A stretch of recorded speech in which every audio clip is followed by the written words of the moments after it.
প্রচুর কাঠখড় পুড়িয়ে পঞ্চায়েত ভোটের নিরাপত্তায় রাজ্যে এসেছে কেন্দ্রীয় বাহিনী। গোড়া থেকেই ঘোর বিরোধিতা করলেও শেষমেশ আদালতের চাপে কমিশনের শর্তই মেনে নিতে বাধ্য হয়েছে রাজ্য।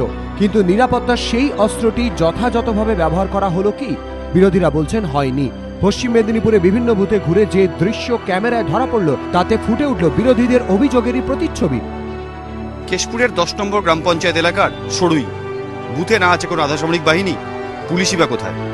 পশ্চিম মেদিনীপুরে একাধিক বুথে এদিন মোতায়েন ছিল না কেন্দ্রীয় বাহিনী। কোথাও তাদের দেখা গিয়েছে মেন রোডের ধারে, কোথাও বা রাস্তা ধরে গাড়িতে চড়ে টহল দিতে। বিরোধীরা বলছেন ভোটের নিরাপত্তায় কেন্দ্রীয় বাহিনী এলেও তারা রাজ্য পুলিশেরই নিয়ন্ত্রণে, তাই কেন্দ্রীয় বাহিনীকে পাঠিয়ে দেওয়া হয়েছে রাস্তায় টহল দিতে। অভিযোগ, বুথে মোতায়েন রাজ্য পুলিশকে কার্যত ঠুটো জগন্নাথ করে কার্যসিদ্ধি করেছে শাসক দল। সেন্ট্রাল ফোর্স দেখা যাচ্ছে, সেন্ট্রাল ফোর্স তেমনভাবে কোথাও ব্যবহার করা হয়নি। সেন্ট্রাল ফোর্স কোথাও কোথাও রাস্তায় তারা ঘুরে বেরিয়েছে, টহল দিয়েছে। কেশপুরের 230টি গ্রাম পঞ্চায়েতের মধ্যে মাত্র 2টিতে প্রার্থী দিয়েছে সিপিএম। কেশপুর, গড়বেতা, চন্দ্রকোনা, দাসপুরের অধিকাংশ বুথে সিপিএম এর কোনো পোলিং এজেন্টই ছিল না বলে অভিযোগ।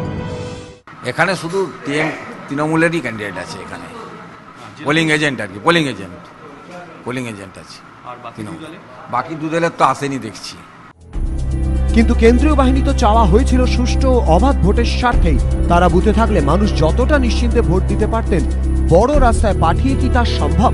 রাজনৈতিক মহলে প্রশ্ন উঠেছে, যদি কেন্দ্রীয় বাহিনীকে রাজ্যের স্বার্থ সিদ্ধির জন্যই মর্জি মাফিক ব্যবহার করা হয়, তাহলে আর তার সার্থকতা কোথায়? বিতনু চট্টোপাধ্যায়, এবিপি আনন্দ।